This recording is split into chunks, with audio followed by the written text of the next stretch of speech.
हरे कृष्णा।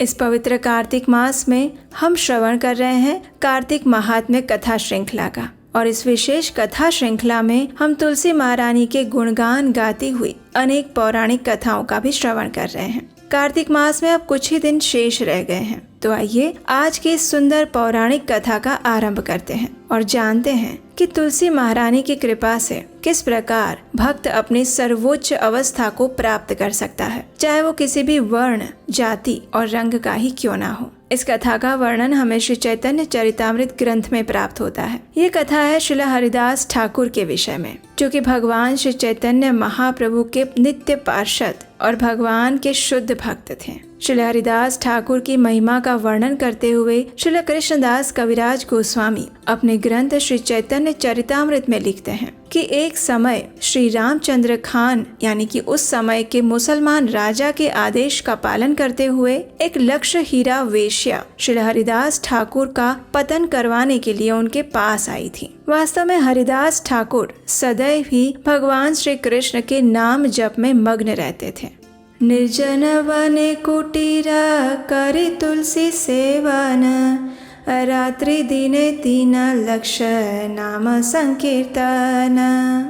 यानी हरिदास ठाकुर ने एकांत जंगल में एक कुटिया बनाई थी। वहाँ उन्होंने तुलसी का पौधा लगाया था और तुलसी देवी के समक्ष बैठकर वे प्रतिदिन 3 लाख बार दिन और रात निरंतर भगवान के इस पवित्र हरे कृष्ण महामंत्र का जप किया करते थे। इसी श्लोक के तात्पर्य में श्रील प्रभुपाद लिखते हैं कि हरिदास ठाकुर हरे कृष्ण महामंत्र जप के आचार्य थे और इसीलिए उन्हें नामाचार्य हरिदास ठाकुर भी कहा जाता है। उनके निजी दृष्टांत से हम समझ सकते हैं कि हरे कृष्ण महामंत्र का जप और कृष्ण भावनामृत में प्रगति करना सरल है। बिना कठिनाई के कोई भी कहीं भी बैठ सकता है और विशेष रूप से गंगा, यमुना या किसी अन्य पवित्र नदी के किनारे बैठने के लिए स्थान या फिर कुटिया बनाकर तुलसी देवी का पौधा लगाकर और तुलसी देवी के सामने अविचल भाव से हरे कृष्ण महामंत्र का जप कर सकता है। श्रील हरिदास ठाकुर प्रतिदिन अपनी माला पर 3 लाख बार हरे कृष्ण महामंत्र का जप किया करते थे। वे दिन और रात इसी महामंत्र के 16 नामों का जप करते।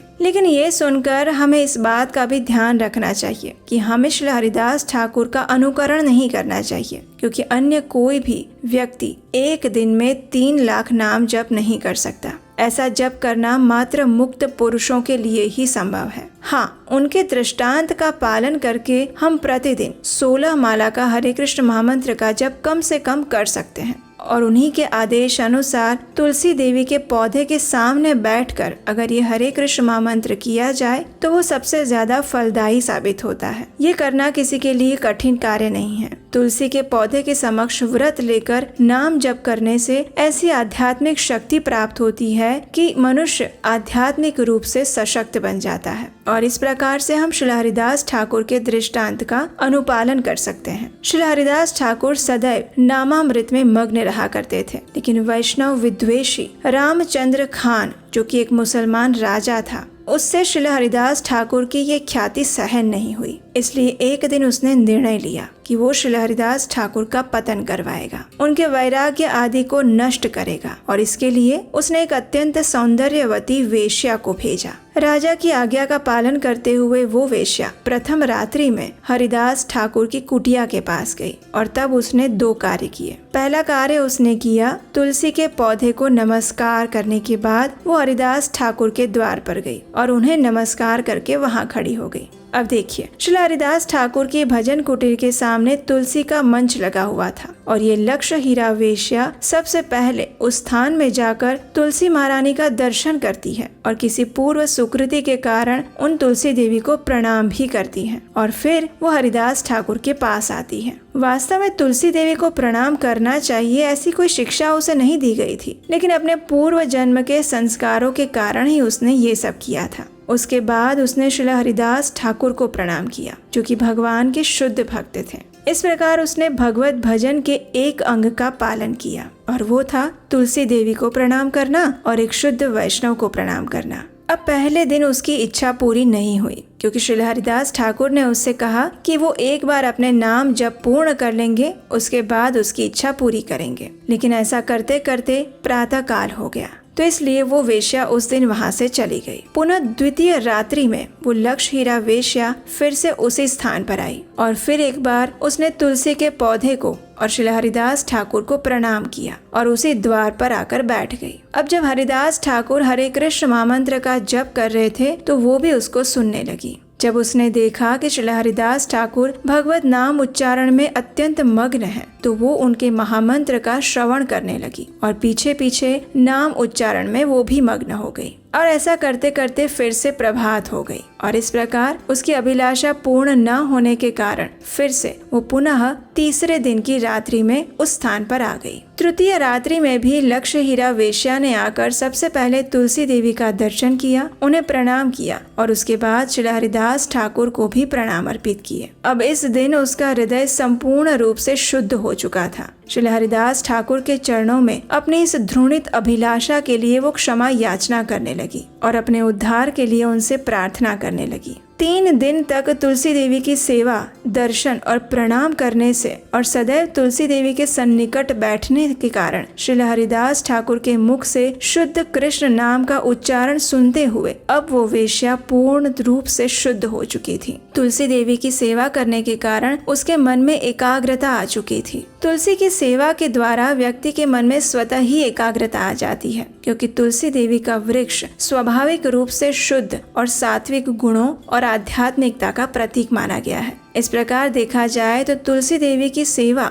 और श्री हरिदास ठाकुर की अहेतुकी कृपा के कारण उस वेश्या के हृदय में परिवर्तन आ गया। उसकी सोई हुई कृष्ण भावनामृत चेतना का विकास हो गया। उसने हरिदास ठाकुर के चरणों में अपना उद्धार करने के लिए प्रार्थना की और उस समय श्री हरिदास ठाकुर उससे कहते हैं, हे देवी, तुम अपने समस्त धन संपदा ब्राह्मणों को दान कर दो। निरंतर नाम लयो कर तुलसी सेवन, अचिरात पावे तुम्हें कृष्णेर चरण। यानी कि तुम निरंतर हरे कृष्ण महामंत्र का जप करो और जल से सींच कर और स्तुति करके इस तुलसी देवी की सेवा करो। इस प्रकार तुम तुरंत ही भगवान श्री कृष्ण के चरण कमलों की शरण पाने का अवसर प्राप्त कर पाओगी। और इस प्रकार श्री हरिदास ठाकुर ने उसे अपनी जप माला दी और उसे उपदेश प्रदान किया। उन्होंने कहा, तुम इसी भजन कुटीर में वास करते हुए श्री तुलसी देवी की सेवा करती रहो और निरंतर कृष्ण के नामों का उच्चारण करो। इस प्रकार के आचरण द्वारा तुम तुरंत ही श्री कृष्ण के चरणों को प्राप्त कर लोगी। इतना कहकर श्री हरिदास ठाकुर उस स्थान को छोड़कर चले गए और उस वेश्या ने अपनी समस्त धन और संपदा ब्राह्मणों में बांट दी और उसी स्थान में निवास करने लगी। वैष्णव नियमों के अनुसार उस वेश्या ने अपने सिर के बाल मुंडवा लिए, मात्र एक वस्त्र पहनकर उसी कमरे में रहने लगी और अपने गुरु श्री हरिदास ठाकुर के पद चिन्हों का पालन करते हुए प्रतिदिन 3 लाख नाम का जप करने लगी। अब वो दिन रात जप किया करती थी। अपने गुरु के पद चिन्हों का अनुसरण करते हुए उसने तुलसी की पूजा की। नियमित भोजन ना खाकर भिक्षा में जो भी मिलता उसे वो खाती और अगर कुछ ना मिलता तो उपवास करती। इस प्रकार बहुत कम खाकर उपवास करके उसने अपनी इंद्रियों को वश में कर लिया था और जैसे ही उसकी सभी इंद्रियां वश में हो गई वैसे ही उसके अंदर ईश्वर प्रेम के लक्षण प्रकट होने लगे और इस प्रकार वो वेश्या विख्यात भक्त बन गई। वो अपने आध्यात्मिक जीवन में अत्यंत उन्नत हो गई, इतनी अधिक मात्रा में कि बड़े बड़े वैष्णव भी उसके दर्शन करने के लिए आने लगे। और इस प्रकार अगर कोई भी मनुष्य भगवती तुलसी देवी की सेवा को स्वीकार करता है तो वो इंद्रियों की चंचलता को दूर करके उसके हृदय में भगवान के प्रति शुद्ध प्रेम जागृत हो जाता है। तो इस प्रकार हम समझ सकते हैं कि तुलसी महारानी की सेवा के द्वारा न सिर्फ भगवान श्री कृष्ण की प्रीति प्राप्त होती है, लेकिन मनुष्य अपने इंद्रियों को भी नियंत्रण में रखना सीख लेता है। तो इसलिए भी हमें तुलसी महारानी की प्रतिदिन सेवा और पूजा करनी चाहिए। और ये थी आज की कार्तिक मास विशेष महात्म्य कथा। ये कथा आपको कैसी लगी ये हमें नीचे कमेंट बॉक्स में लिखकर बताइएगा। इस वीडियो को लाइक कीजिएगा और आने वाली कथा श्रृंखला की कड़ी को सुनने के लिए आपके अपने चैनल को याद से सब्सक्राइब करके रख लीजिएगा। अगर इस कार्तिक मास में हमारे द्वारा किया गया वैदिक धर्म का प्रचार कार्य आपको अच्छा लगा है तो आप इस कार्य को आगे बढ़ाने के लिए स्क्रीन पर दिए गए नंबर पर अपना आर्थिक सहयोग भी भेज सकते हैं। तो चलिए इस पवित्र कार्तिक मास का अधिक से अधिक लाभ उठाते हैं, अधिक से अधिक तुलसी महारानी की सेवा और पूजा करते हैं और उन्हें प्रसन्न करने का प्रयास करते हैं ताकि वे हमें भगवान श्री कृष्ण की शुद्ध प्रेमा भक्ति प्रदान करें। तो आइए अब हम कार्तिक मास की एक और पौराणिक कथा का श्रवण करते हैं। हम सब जानते हैं कि चतुष्कुमार के श्राप के कारण भगवान श्री नारायण के द्वारपाल जय और विजय को 3 जन्मों तक असुर योनि में जन्म लेने का श्राप मिला था, किंतु भगवान श्री नारायण ने उन्हें ये आश्वासन भी दिया था कि इन तीनों जन्मों में वे स्वयं उनका उद्धार करेंगे। इसी क्रम में अपने दूसरे जन्म के अंदर जय और विजय ने शिशुपाल एवं दंतवक्र के रूप में जन्म लिया था। महाराज युधिष्ठिर के राजसूय यज्ञ के दौरान भगवान श्री कृष्ण ने शिशुपाल का वध करके उसका उद्धार कर दिया और अब समय था दंतवक्र के उद्धार का। तो चलिए आज हम सुनते हैं कि भगवान श्री कृष्ण ने दंतवक्र का उद्धार कैसे किया।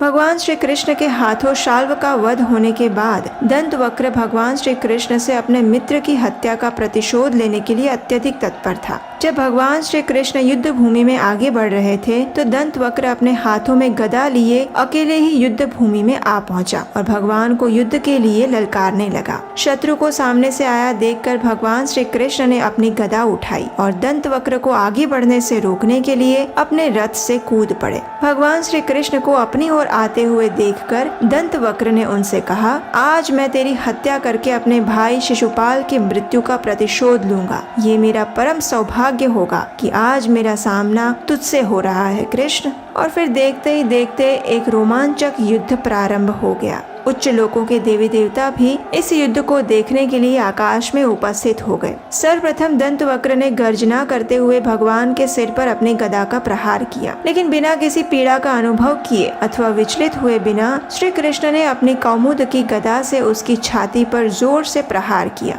और फिर देखते ही देखते दंतवक्र के हृदय के 2 टुकड़े हो गए। वो रक्त वमन करता हुआ धरती पर धड़ाम से गिर पड़ा। उसके केश बिखरे हुए थे और उसके शरीर के अंग पीड़ावश फड़फड़ा रहे थे। श्री कृष्ण की विजय होते ही देवी देवताओं ने पुष्प वर्षा की और उनके श्री चरणों में मधुर प्रार्थनाएं अर्पित करने लगे। जिस प्रकार शिशुपाल के साथ हुआ था वैसा ही कुछ दंतवक्र के साथ भी हुआ। उसके शरीर से भी वैसा ही दिव्य तेज निकला और भगवान के शरीर में समा गया। आसपास एकत्रित सभी लोगों ने ये आश्चर्यजनक घटना को देखा। तीनों भवन को अपने शौर्य से रोमांचित करते हुए भगवान ने अपना दिव्य युद्ध कौशल जारी रखा और अब समय था दंतवक्र के भाई विदुरथ के वध का। अपने भाई को सहसा युद्ध भूमि में अचेत पड़ा देखकर विदुरथ हाथ में तलवार और ढाल लेकर युद्ध भूमि की ओर दौड़ पड़ा। अत्यंत शोक और क्रोध के कारण उसकी सांसें बहुत तेज हो चली थी, लेकिन भला उसका क्रोध भगवान के सामने क्या कर सकता था। अपनी दिव्य लीला का प्रदर्शन करते हुए भगवान श्री कृष्ण ने अपने सुदर्शन चक्र की सहायता से उसके सिर के टुकड़े टुकड़े कर दिए। विदुरथ का धड़ यूं मैदान में गिरा जैसे कोई पहाड़ टूट कर गिरा हो। इस प्रकार भगवान ने इन दोनों अजेय शत्रुओं का वध करके द्वारिका नगरी में प्रवेश किया। देवताओं की प्रसन्नता का कोई ठिकाना न रहा और वे भगवान श्री कृष्ण पर फूलों की वर्षा करने लगे।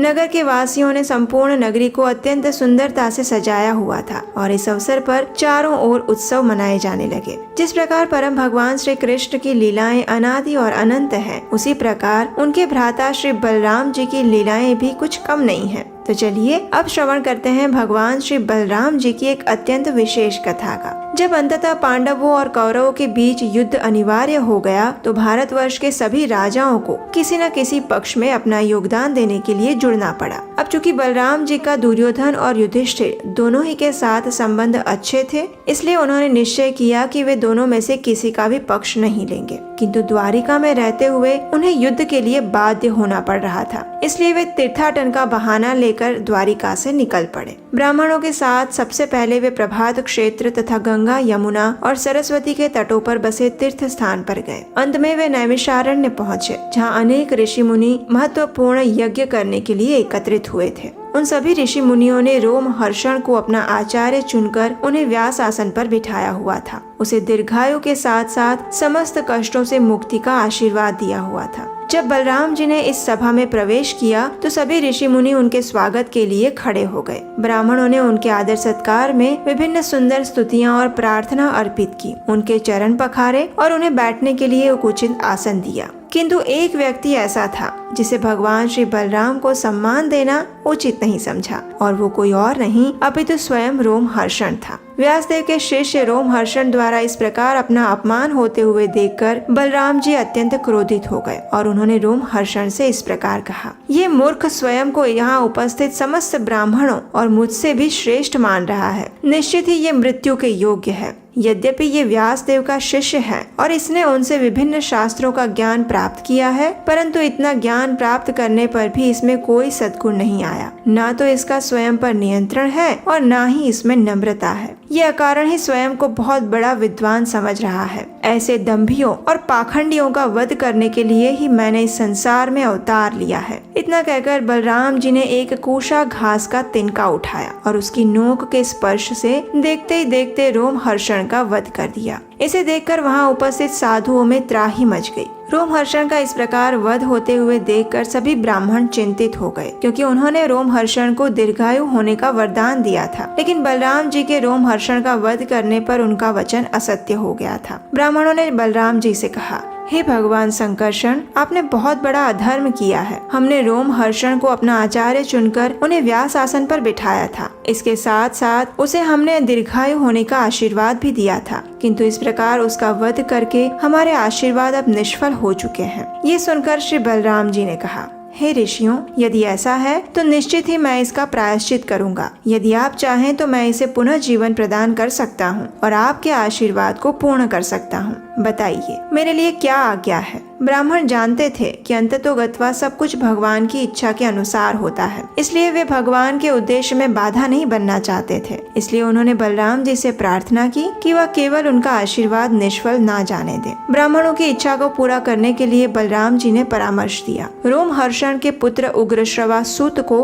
पुराणों का वक्ता बनाया जाए और उसे दीर्घायु होने का आशीर्वाद प्राप्त हो। इसके अतिरिक्त आप कोई अन्य इच्छा है तो निसंकोच बता सकते हैं। तब ऋषियों ने परम करुणामय श्री बलराम जी से प्रार्थना करते हुए कहा, हे कृपा सिंधु, यहाँ इलबल राक्षस का पुत्र बलबल रहता है। प्रत्येक अमावस्या और पूर्णिमा के दिन वो यहाँ आता है और हमारे यज्ञों पर रक्त, मल, मूत्र, मदिरा आदि फेंक कर यज्ञ स्थली को दूषित कर देता है। यदि आप उस असुर का वध कर देंगे तो हमें बड़ी सहायता मिलेगी। कृपया करके हमारे संताप को मिटाइए। अब ब्राह्मणों की करुण पुकार को बलराम जी मिथ्या कैसे कर सकते थे। अब देखिए, हम जानते हैं कि बलराम जी स्वेच्छा से महाभारत के युद्ध से दूर रहना चाहते थे, इसलिए वे तीर्थाटन का बहाना बनाकर द्वारिका से दूर आ गए थे, जिससे उन्हें पांडवों या कौरवों दोनों में से किसी के भी पक्ष में महाभारत का युद्ध ना लड़ना पड़े। लेकिन क्या आप जानते हैं कि कुछ ऐसा भी हुआ था जिसके कारण श्री बलराम जी अपने आप को महाभारत के युद्ध में आने से नहीं रोक पाए। जानते हैं क्यों? चलिए देखते हैं।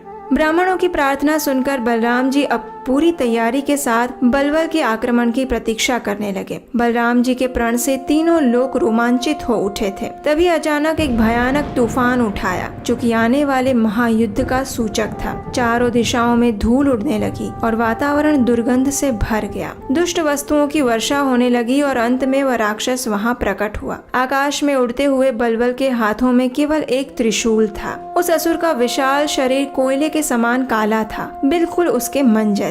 उसकी दाढ़ी और मूछें तांबे के रंग की थी। टेढ़ी भौहों वाले उसके भयावह चेहरे पर नुकीले दांत बाहर निकले हुए थे। दूसरी तरफ श्री बलराम जी अपने श्वेत वर्ण से कांतिमान हो रहे थे। समस्त देवी देवता उनकी जय जयकार कर रहे थे। असुर को रणभूमि पर उपस्थित देखकर बलराम जी ने अपने हल और गदा का आवाहन किया और वे तत्क्षण वहां प्रकट हो गए। हल और गदा धारण किए श्री बलराम जी की सुंदरता का कोई वर्णन नहीं हो सकता। अवसर पाते ही बलराम जी ने उस असुर को अपने हल की नोक से पकड़ा और आकाश से सीधा नीचे घसीट लिया। तब अत्यंत क्रुद्ध होकर बलराम जी ने अपनी गदा से उसके सिर पर जोरदार प्रहार किया। भला इस भौतिक जगत में ऐसा कौन प्राणी है जो बलराम जी की गदा के सामने टिक पाए। श्री बलराम जी की गदा के स्पर्श मात्र से उस असुर की खोपड़ी फट गई। रक्त तेजी से बहने लगा और जोर जोर से चीखते हुए उसने अपने प्राण त्याग दिए। त्रिभुवन के देवी देवताओं ने श्री बलराम जी पर पुष्प वर्षा की और उपस्थित ब्राह्मणों ने उनकी शौर्य गाथा एवं कीर्ति का यथोचित गान किया। इस प्रकार बलराम जी ने बलबल का वध करके उसे मुक्ति प्रदान की।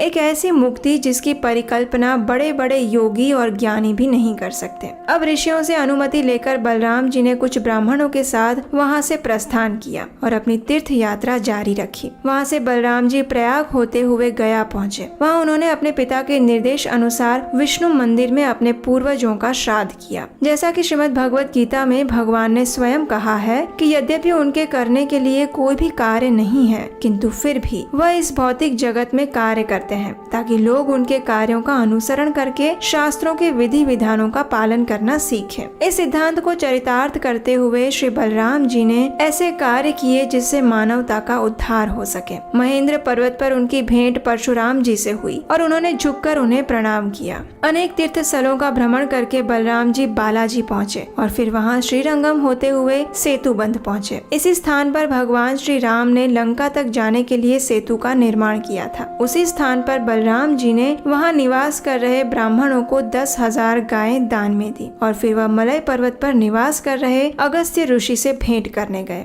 बलराम जी कन्याकुमारी के नाम से विख्यात दुर्गा देवी के मंदिर भी गए। पूर्व काल में भगवान श्री राम भी इस स्थान पर आए थे। पंचाप्सरा कुंड पर उन्होंने फिर से 10,000 गायें दान में दी। पूरे केरल का भ्रमण करके बलराम जी भगवान शिव की पवित्र भूमि गोकर्ण आ गए। अंततः बलराम जी ने प्रभास की ओर मुख किया। और अब इस कथा में बहुत ही रोमांचक मोड़ आने वाला है। एक तरफ श्री बलराम जी अपनी तीर्थ यात्रा कर रहे थे तो दूसरी तरफ महाभारत का युद्ध चल रहा था। उन्होंने कुछ ब्राह्मणों से महाभारत के युद्ध में हुए भीषण हत्याकांड का समाचार सुना। इतने विनाश के बारे में सुनकर श्री बलराम जी का हृदय करुणा से भर उठा। विधि का विधान भी कितना अजीब था, किंतु दूसरी ओर धरती के कम हुए बोझ को देखकर उन्होंने राहत की सांस ली, क्योंकि अंततः धर्म को अधर्म पर विजय प्राप्त हो रही थी। और यही तो श्री कृष्ण और बलराम जी का इस भौतिक जगत में अवतरित होने का मुख्य कारण था। जैसे ही श्री बलराम जी ने सुना कि भीमसेन और दुर्योधन के बीच गदा युद्ध हो रहा है तो उसे रोकने की आशा से वे तुरंत कुरुक्षेत्र की ओर निकल पड़े। जिन बलराम जी ने युद्ध से अपने आप को विरक्त करने के लिए तीर्थाटन पर आए थे, अब वे स्वयं अपने आप को युद्ध भूमि में जाने से नहीं रोक पा रहे थे। ऐसा इसलिए था क्योंकि भीम और दुर्योधन दोनों ही बलराम जी को अत्यंत प्रिय थे और वे नहीं चाहते थे कि उनमें आपस में युद्ध हो। इसलिए वे इस भीषण युद्ध को रोकना चाहते थे और उन्होंने तुरंत कुरुक्षेत्र की ओर प्रस्थान किया। बलराम जी के कुरुक्षेत्र पहुंचते ही युधिष्ठिर, अर्जुन, नकुल और सहदेव ने उन्हें प्रणाम किया, किंतु यह विचार करके कि कहीं वे वहां पहुंचकर दुर्योधन का पक्ष ना ले ले, वे सब चुप रहे। ये जग विदित था कि दुर्योधन बलराम जी का सबसे प्रिय शिष्य था। बलराम जी ने देखा कि विशाल जनसभा के बीच दुर्योधन और भीमसेन उत्साह पूर्वक गदा युद्ध कर रहे हैं, किंतु दोनों गदा चलाने की कला में अत्यंत प्रवीण एवं निपुण थे। इसलिए हार जीत का निर्णय ही नहीं हो पा रहा था। भीमसेन और दुर्योधन दक्षता से गदा घुमाते हुए ऐसे प्रतीत हो रहे थे जैसे कि विजय की लालसा में रंगमंच पर नृत्य कर रहे हो। ऐसे भीषण गदा युद्ध का कोई अंत ही नहीं था और यह युगों युगों तक चल सकता था। ये सोचकर सभी अत्यंत चिंतित थे। बलराम जी भीमसेन और दुर्योधन दोनों के हितैषी थे। उन्होंने दोनों से कहा, दुर्योधन, भीम, सुनो, भीम बल में श्रेष्ठ हैं और दुर्योधन गदा घुमाने की कला में, परंतु कुल मिलाकर तुम दोनों ही एक दूसरे से बढ़ चढ़कर हो। इसलिए मुझे इस युद्ध का कोई निर्णय नहीं दिखाई पड़ता। मेरी राय में इस व्यर्थ के युद्ध को बंद कर दो। परंतु ये क्या, उन दोनों में से किसी ने भी उनके परामर्श पर कोई ध्यान नहीं दिया। भीम और दुर्योधन के मन परस्पर वैर में इतने गूंथे हुए थे कि वे एक दूसरे के वध के अतिरिक्त अन्य किसी बात पर विचार नहीं कर पा रहे थे। बार बार वे एक दूसरे के द्वारा हुए अपने अपमान के विषय में सोच रहे थे। आखिर बलराम जी ने इसे भाग्य की इच्छा के समान ही समझा और उन दोनों को उनकी नियति पर छोड़कर वे द्वारिका लौट आए, जहाँ उनके संबंधियों ने हर्षोल्लास के साथ उनका स्वागत किया। कुछ समय पश्चात बलराम जी युद्ध से संन्यास लेकर नैमिषारण्य लौट आए। ऋषियों ने उठकर उनका आदर सत्कार किया और प्रेम पूर्वक उन्हें गले से लगा लिया। ऋषियों के आग्रह पर बलराम जी ने अनेक यज्ञ संपन्न किए और उन सब के हृदय में दिव्य ज्ञान उजागर किया। उस ज्ञान के बल पर वह देख पाए कि संपूर्ण सृष्टि बलराम जी के भीतर है और वे सर्वत्र व्याप्त हैं। तो आइए अब हम कार्तिक मास की एक और पौराणिक कथा का श्रवण करते हैं। आज हम आपके समक्ष एक ऐसी कथा का वर्णन करने जा रहे हैं जिसे सुनने के पश्चात आप अवश्य ही भाव विभोर हो जाएंगे। ये कथा श्रीमद् भागवतम से ली गई है। श्रीमद् भागवतम पुराणों में शिरोमणि है और उसका एक एक शब्द जीव के कल्याण के लिए ही लिखा गया है। ये प्रसंग उस समय का है जब श्री कृष्ण बलराम द्वारिका नगरी में प्रसन्नता पूर्वक जीवन व्यतीत कर रहे थे। उस समय उन्हें पता चला कि कुछ ही समय में सूर्य ग्रहण होने वाला है और ये ऐसा पवित्र समय होता है जो आध्यात्मिक रूप से अत्यंत पुण्य प्रदान करने वाला है। इसलिए यदुवंश के सभी प्रमुख नेताओं ने ये निर्णय लिया कि वे अपने परिवार के साथ कुरुक्षेत्र में स्थित समंत पंचक की यात्रा करेंगे और उस पवित्र तीर्थ स्थान में स्नान करेंगे। ये वही भूमि थी जहाँ संपूर्ण पृथ्वी को 21 बार क्षत्रिय विहीन करने के बाद परशुराम जी ने यज्ञ किया था। इस प्रकार कुरुक्षेत्र की यात्रा करने का निर्णय लेने के बाद अनिरुद्ध और कृतवर्मा जैसे कुछ योद्धाओं को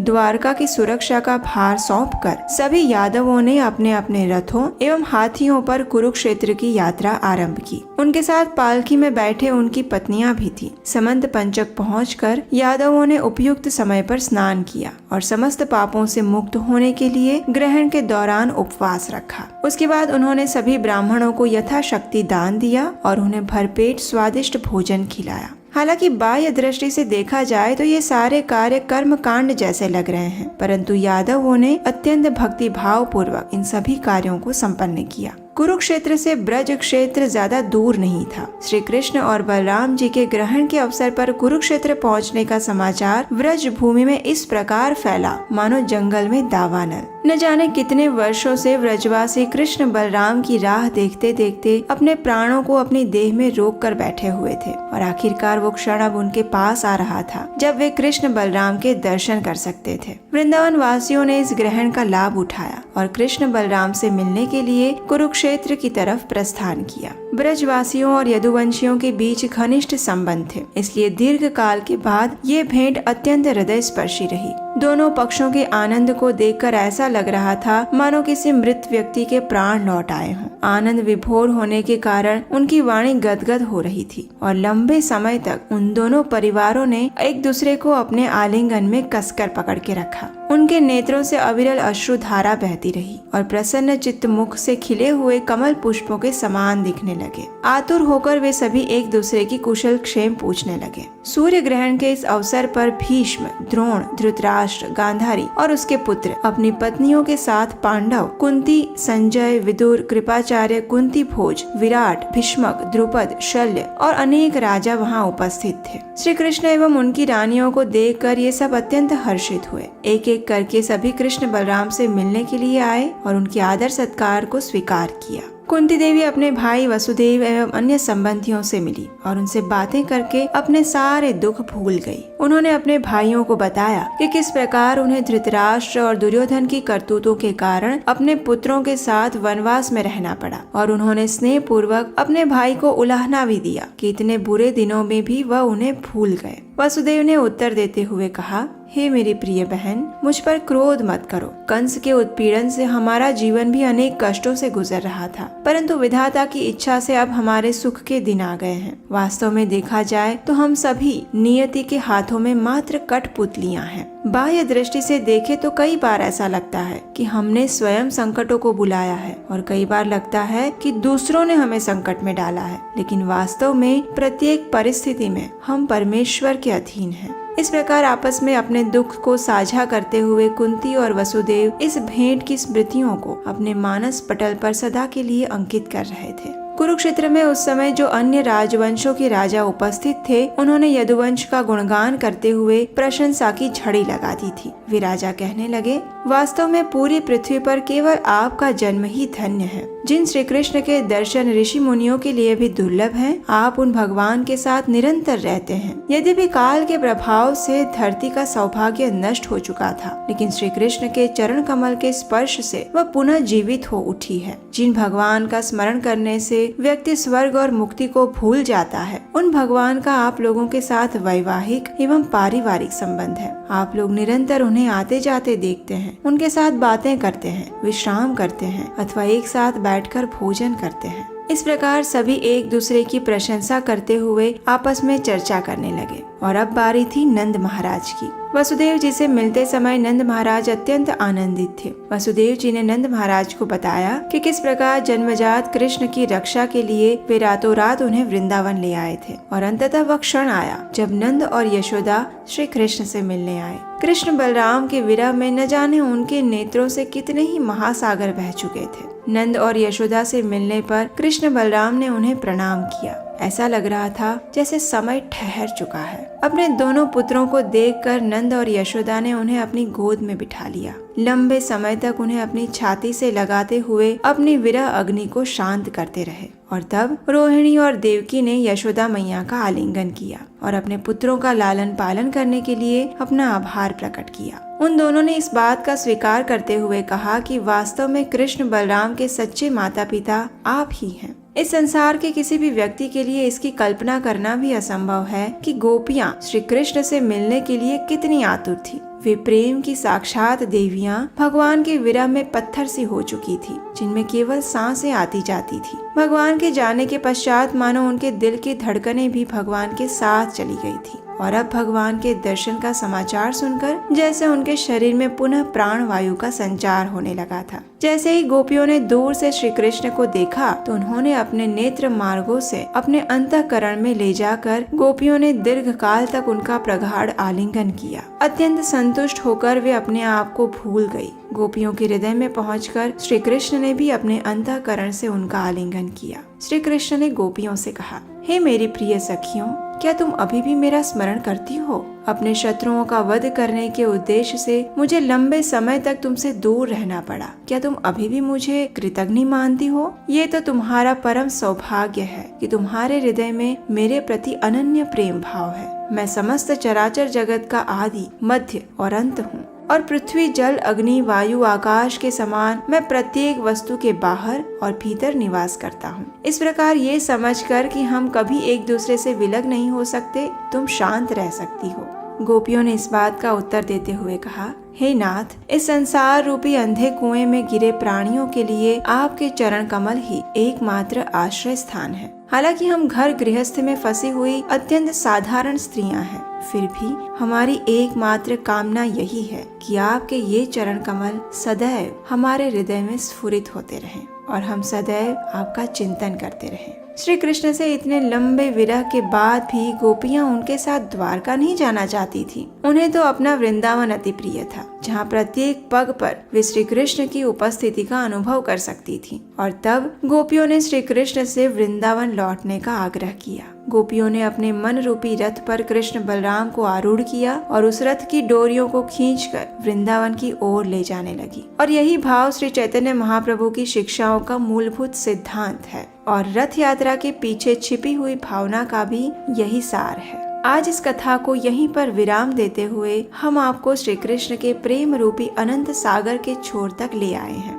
हम आशा करते हैं कि आपको हमारा ये प्रयास अर्थपूर्ण लग रहा होगा। अगर ऐसा है तो आप हमारे लिए प्रार्थना कीजिए कि हम ऐसे ही भगवान श्री कृष्ण की नित्य नवीन लीलाओं को सरल और सुंदर भाषा में आप सबके लिए सदैव लेकर आते रहें।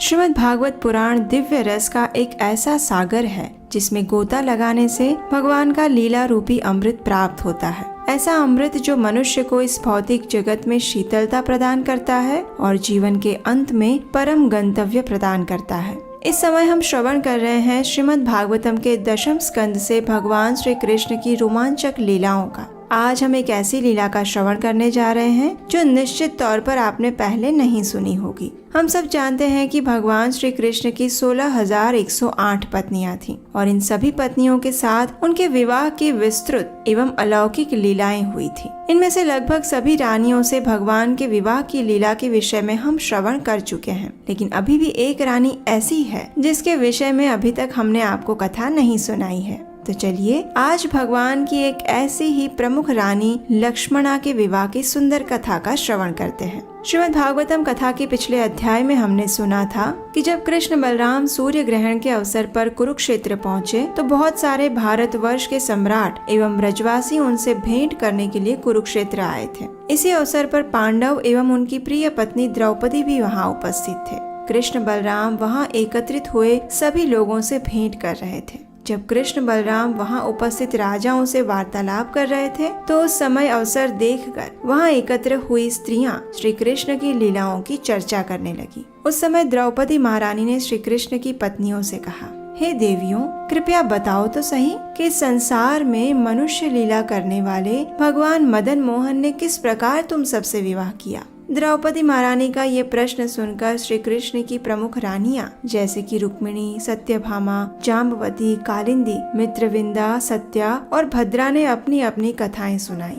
उसके बाद महारानी द्रौपदी ने श्री कृष्ण की एक अन्य पत्नी लक्ष्मणा से भी यही प्रश्न पूछा, हे परम सौभाग्यवती, श्री कृष्ण ने तुमसे किस प्रकार विवाह किया। हम सब इस कथा को सुनने के लिए उत्सुक हैं। इसके उत्तर में देवी लक्ष्मणा ने अपनी वार्ता प्रारंभ करते हुए कहा, ये मेरा परम सौभाग्य था कि मैंने मुनियों में श्रेष्ठ श्री नारद मुनि से भगवान श्री कृष्ण की दिव्य लीलाओं के बारे में श्रवण किया था। इसके फल स्वरूप मेरा चित्त उनके प्रति सहज तौर पर ही आकर्षित हो गया। मैंने ये दृढ़ संकल्प लिया कि संपूर्ण जीवन भगवान की दासी बनकर उनकी सेवा करूंगी। मैंने श्री कृष्ण से विवाह करने की अपनी इच्छा को अपने पिता के समक्ष प्रस्तुत किया और मेरी इस अभिलाषा को पूर्ण करने के लिए मेरे पिता ने एक भव्य स्वयंवर का आयोजन किया। बहुत सारे शूरवीर राजा जैसे कि जरासंध, शिशुपाल, भीम, दुर्योधन, कर्ण, अर्जुन उस स्वयंवर में मेरा वरण करने के लिए पधारे हुए थे, परंतु श्री कृष्ण की असीम सुंदरता एवं मधुरता का कोई विकल्प वहाँ उपस्थित नहीं था। हे पांडव प्रिया द्रौपदी, मेरा स्वयंवर भी कुछ तुम्हारे स्वयंवर के जैसा ही था। सर्वप्रथम एक अत्यंत विशाल धनुष पर प्रत्यंचा चढ़ाने का दुष्कर कार्य था।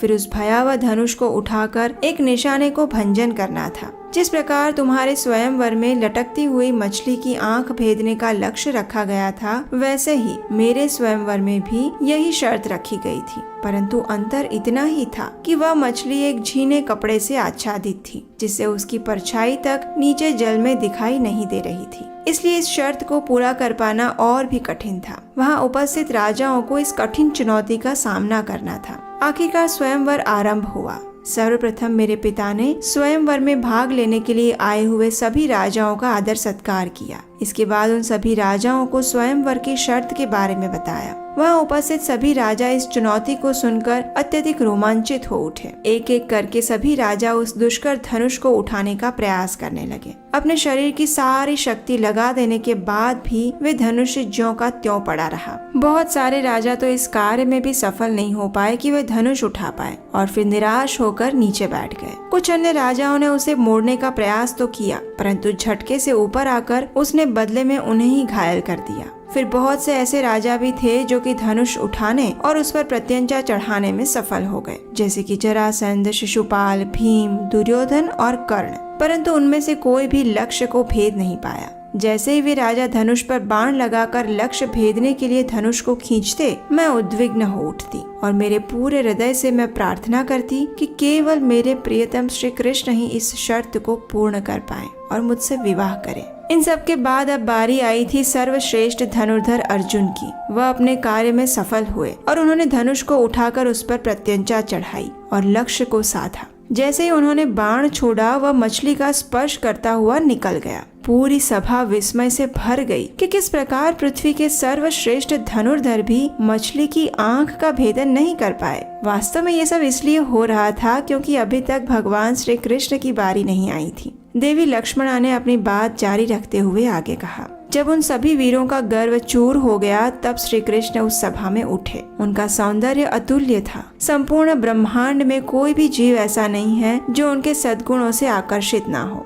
धनुष का मात्र स्पर्श करते ही श्री कृष्ण ने उसे तिनके के समान उठा लिया और देखते ही देखते उसकी प्रत्यंचा चढ़ा दी। जल में मछली के प्रतिबिंब को देखते हुए श्री कृष्ण ने बाण से उस मछली की आंख को भेद दिया। अत्यंत शुभ अभिजीत नक्षत्र के समय वह मछली भूमि पर धराशायी होकर गिर पड़ी। उस क्षण मेरी प्रसन्नता की कोई सीमा न रही। पूरी सभा नगाड़े एवं शहनाइयों की आवाज से गूंज उठी। स्वर्ग के देवतागण भी इस अवसर पर अत्यंत प्रसन्न हो गए थे और उन्होंने पुष्प वर्षा की। मैं अत्यंत लज्जा से रत्नों से जड़ित स्वर्ण माला लेकर धीरे धीरे भगवान की ओर बढ़ने लगी। अन्य राजाओं की उपस्थिति में मैंने श्री कृष्ण के गले में वरमाला डाल दी। मैंने कभी जीवन में नहीं सोचा था कि भगवान मुझे अपनी दासी के रूप में स्वीकार करेंगे। और उसके बाद भगवान ने अपने चतुर्भुज रूप में मुझे रथ पर बिठाया। सभा में उपस्थित कुछ राजा काम वासनाओं से त्रस्त हो गए थे और अत्यंत उद्विग्न हो उठे थे। उन्होंने ये निश्चय किया कि वह युद्ध करके भगवान श्री कृष्ण को परास्त कर देंगे और मुझे उनसे छीन लेंगे। किंतु भगवान तो भक्त वत्सल है। अतः श्री कृष्ण ने अपना सारंग धनुष उठाया और दारुक ने तेजी से रथ को द्वारका की ओर हाँकने लगे। वे सब राजा इस प्रकार भगवान का पीछा करने लगे जिस प्रकार गांव के कुत्ते शेर का पीछा करते हैं। देखते ही देखते भगवान ने बाणों की वर्षा प्रारंभ कर दी, जिससे वे सभी राजा कुछ ही क्षणों में तितर बितर हो गए और उनको देखकर बाकी बचे राजा भी भयभीत होकर वहां से उल्टे पांव लौट गए।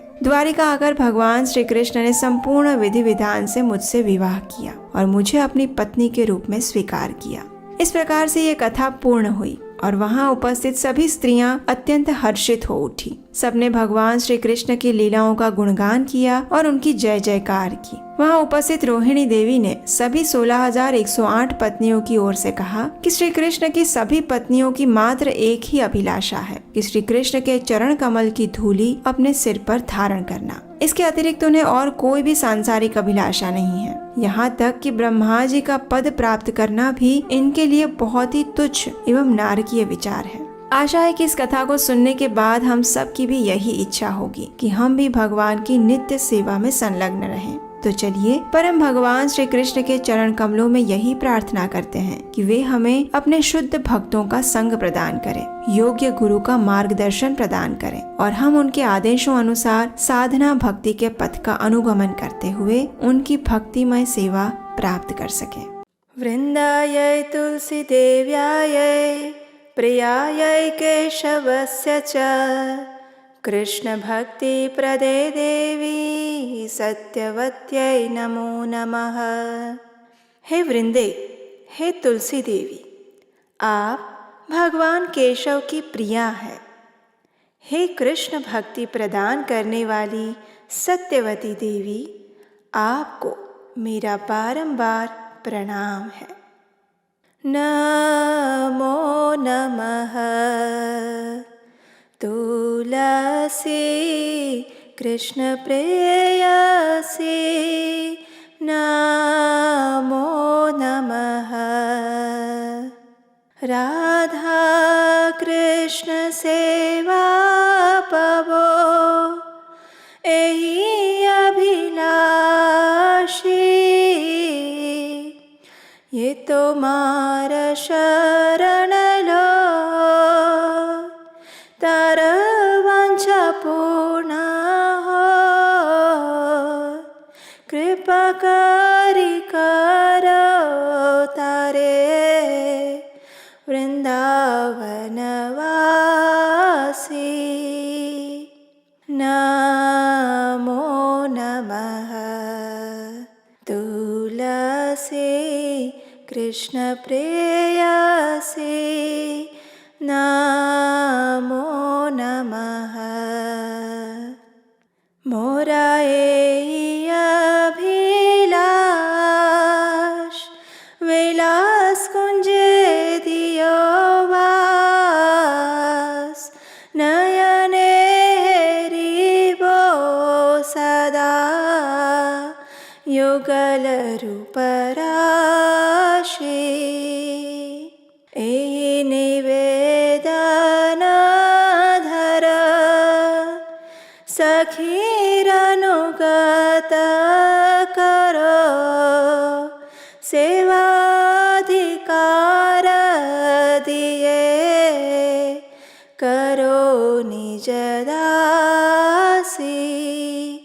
नमो नमः तुलसी कृष्ण प्रेयसी, नमो नमः दीन कृष्ण दास कहे, एहि नमो राहो, श्री राधा गोविंद प्रेमे सदा ये न भासी।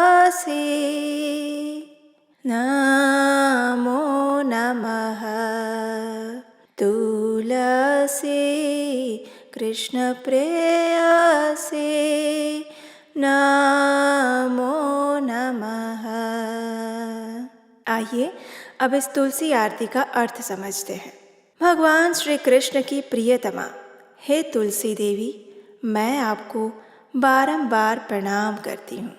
मेरी एकमात्र इच्छा है कि मैं श्री राधा कृष्ण की प्रेममयी सेवा प्राप्त कर सकूं। जो कोई भी आपकी शरण लेता है उसकी समस्त मनोकामनाएं पूर्ण होती हैं। उस पर आप अपनी कृपा करती हैं और उसे वृंदावन वासी बना देती हैं। मेरी यही अभिलाषा है कि आप मुझे भी वृंदावन के कुंजों में निवास करने की अनुमति प्रदान करें, जिससे मैं युगल श्री श्री राधा कृष्ण की सुंदर लीलाओं का सदैव दर्शन कर सकूं।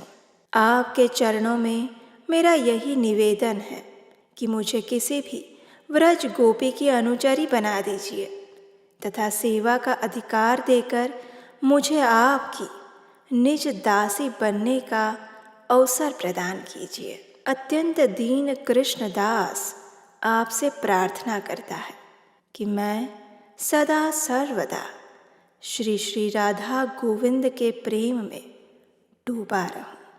इस प्रकार तुलसी आरती करने के बाद अब तुलसी देवी की परिक्रमा करते समय इस मंत्र का उच्चारण करें। यानि कानि च पापानि ब्रह्महत्यादिकानि च तानि तानि प्रणश्यन्ति प्रदक्षिण पदे पदे। अर्थात श्रीमती तुलसी देवी की परिक्रमा करने से प्रत्येक पद पर ब्रह्म हत्या पर्यंत सभी पापों का नाश हो जाता है।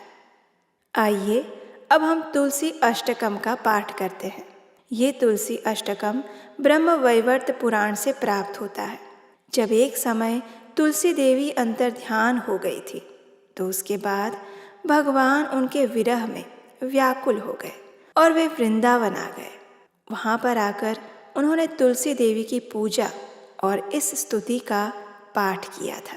श्री भगवानुवाच वृन्दारूपाश्च वृक्षाश्च यदैकत्र भवन्ति च विदुर्बुधास्तेन वृन्दा मत्प्रियां तां भजाम्यहम्।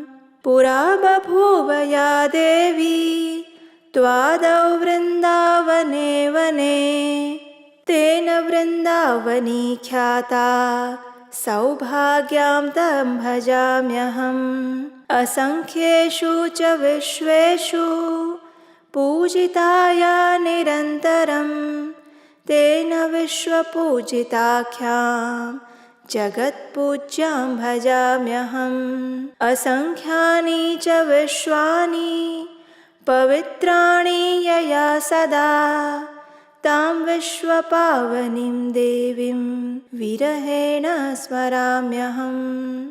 देवानतुष्टः पुष्पाणां समूहेन यया विना तां पुष्पसारां शुद्धां च दृष्टुमिच्छामि शोकतः। विश्वे यत्प्राप्तिमात्रेण भक्तानन्दो भवेत् ध्रुवं नन्दिनी तेन विख्याता सा प्रीता भवताद्धि मे। यस्या देव्यास्तुला नास्ति विश्वेषु निखिलेषु च तुलसी तेन विख्याता तां यामि शरणं प्रियाम्।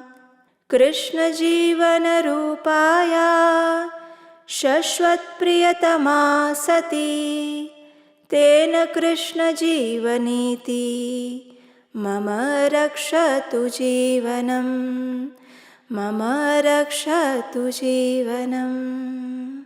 आइए अब इस तुलसी अष्टकम का अनुवाद जानते हैं।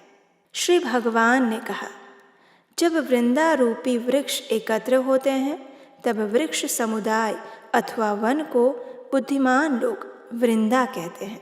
और ऐसी वृंदा नाम से प्रसिद्ध अपनी प्रिया तुलसी की मैं उपासना करता हूँ, जो देवी प्राचीन काल में वृंदावन में प्रकट हुई थी। अतएव जिसे वृंदावनी कहते हैं, उस सौभाग्यवती देवी की मैं उपासना करता हूँ, जो असंख्य वृक्षों में निरंतर पूजा प्राप्त करती हैं। अतः जिसका नाम विश्व पूजिता पड़ा है, उस जगत पूज्या देवी की मैं उपासना करता हूँ। हे देवी, जिसने सदा अनंत विश्वों को पवित्र किया है, उस विश्व पावनी देवी का मैं विरह पूर्वक आतुर होकर स्मरण करता हूँ, जिसके बिना अन्य पुष्प समूहों के अर्पण करने पर भी देवता प्रसन्न नहीं होते। ऐसी पुष्प सारा, पुष्पों में सारभूता शुद्ध स्वरूपिणी तुलसी देवी का मैं शोक से व्याकुल होकर दर्शन करना चाहता हूँ। संसार में जिसकी प्राप्ति मात्र से भक्त परम आनंदित हो जाता है, और इसीलिए नंदिनी नाम से जिसकी प्रसिद्धि ख्यात है, वही भगवती तुलसी अब मुझ पर प्रसन्न हो जाए, जिस देवी की अखिल विश्व में कोई तुलना नहीं है। अतएव जो तुलसी कहलाती हैं, उस अपनी प्रिया की मैं शरण ग्रहण करता हूँ। वह साध्वी तुलसी वृंदा रूप से भगवान श्री कृष्ण की जीवन स्वरूपा है, और उनकी सदा प्रियतमा होने से कृष्ण जीवनी नाम से विख्यात हैं। वही देवी तुलसी मेरे जीवन की, मेरे प्राणों की रक्षा करे, रक्षा करे।